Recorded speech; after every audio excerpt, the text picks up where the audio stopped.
আসসালামু আলাইকুম। হ্যালো, সবাই কেমন আছেন? আমরা সবাই ভালো নেই। জ্বর, সর্দিতে খুবই অসুস্থ সবাই। তাই ভাবলাম আজকে গরম গরম ভাতের সাথে বেগুনের ভর্তা করে খাবো। আপনারা সবাই ট্রাই করে দেখতে পারেন। খেতে ভালো লাগবে। উম ভর্তাটা কীভাবে বানালাম আপনাদের সাথে শেয়ার করব।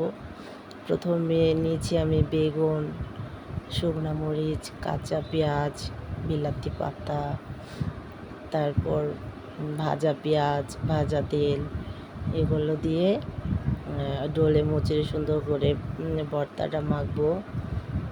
তারপর গরম ভাতের সাথে পরিবেশন করব।